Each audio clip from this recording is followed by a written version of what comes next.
Hello there. Well, it's almost here. Olympic fever is well and truly in the air, isn't it? Did you see the torch go by? Millions have. It went past our home or close by a week and more back.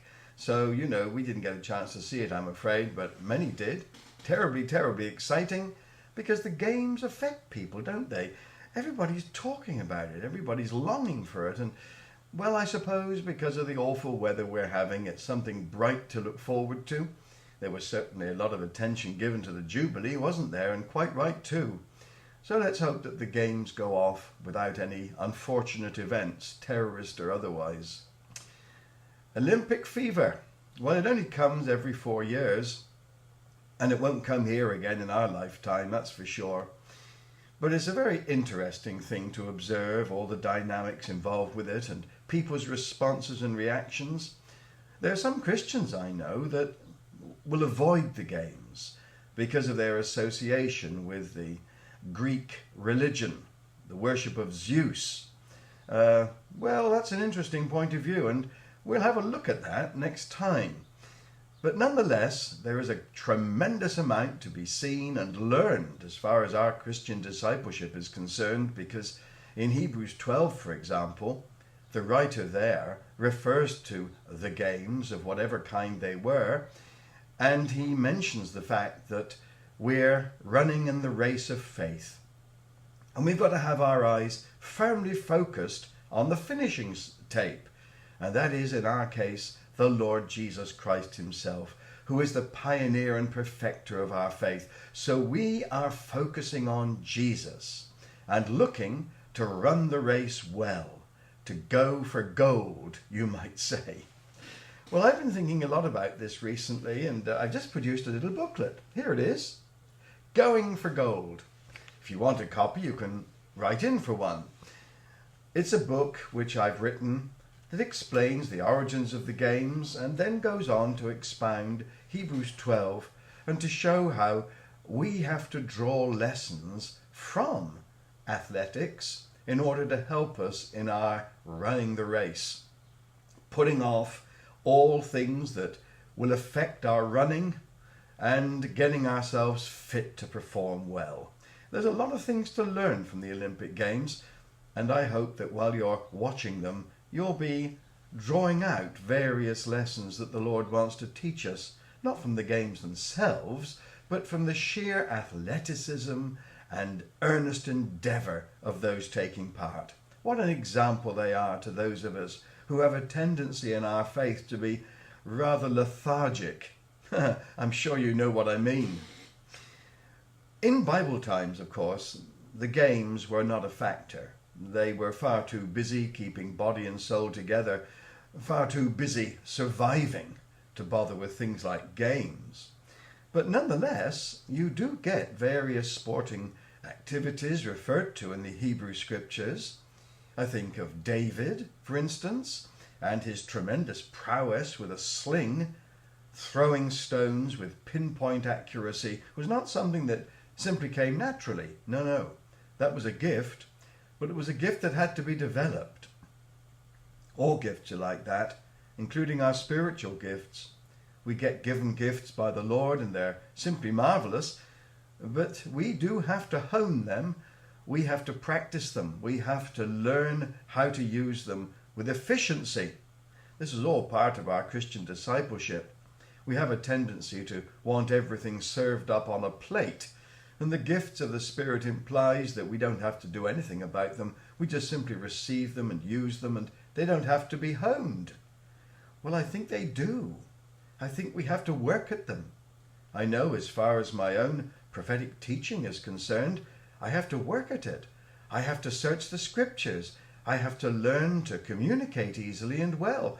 These are not natural things in the sense of not needing my involvement. They jolly well do. But I would never deny that these things originate in the Lord's gift. It is his initiative, his enabling, his power that enables us to function. But we have a part to play. Jonathan, he was another who exhibited sporting prowess. Jonathan was an archer. We read that in the Hebrew scriptures, how Jonathan was out practicing his archery, shooting at a target. And that image is repeated a number of times in the Hebrew scriptures. But whatever the sport, and there were others too, there was running, there was wrestling, there was throwing the javelin, obviously hunting as well.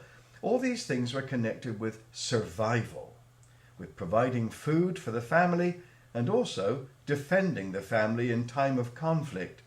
So you can see there was a utilitarian purpose for all of this. This changed when the Greeks arrived. When the Greeks arrived, they had a very, very different attitude to things like games. And this stemmed from their view of humanity. They were tremendous admirers of the human form and of human endeavour. And so athletics for Greeks was absolutely essential, one might say. And they devoted tremendous amounts of time and effort to perfecting athletic performance. And through many, many hundreds of years, the games developed. You had the Olympic Games. The Olympic Games were founded in 776 BC, there in the shadow of Mount Olympus, not far from Athens. But you had other games as well. There were games that were held at Corinth. They were called the Isthmian Games, and two other sets of games as well, making a set of 4. And these were repeated in a cycle every 4 years. But by far the most important was the Olympic Games, held in Athens in honour of the god Zeus. One of the features of the games, which became a scandal when Jewish people became aware of them, was the fact that the athletes ran with no clothes on. This was presumably to provide ease of movement, but it was a scandal to Jewish people, and not only to Jewish people. When the Romans defeated the Greeks in 146 BC, they found the games scandalous too. And in the early days of the Roman Empire, or rather before the empire itself, what we call the Roman Republic, they didn't want anything to do with the Greek games. They suspected that the gymnasia were simply hotbeds for immorality, and they really didn't care too much for the degree of nudity that was on display, and so they were not interested in the Roman games. But as soon as emperors came on the scene, in 27 BC, when Augustus came to the throne, empire was a different kettle of fish. And imperial Rome took a very different view to the games. They were much more open to things that the Republic was not open to. And the Roman games became exceedingly popular, so much so that sporting buildings were erected all around the empire, and sport became one of the major entertainments in the Roman Empire. They loved it. Back in the Greek days, features of the games are rather fascinating. They were so important to Greek people that a truce was established all over the empire so that no violence of any kind could take place, either on a local level or a national level. It was that important.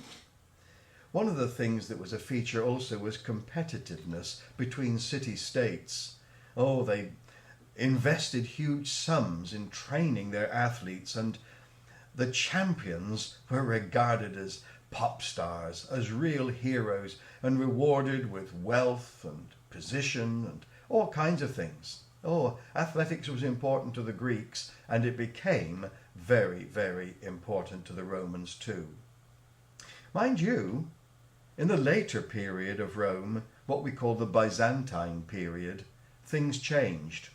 The influence of the Christian faith got greater and greater. And in the year 393, one of the then emperors, Theodosius I, who was a Christian, he acknowledged that these games were just not according to what the Lord wanted, and so he banned them. And they were banned for a very long time. Throughout the Dark Ages and the Middle Ages, nobody cared tuppence about the Olympic Games.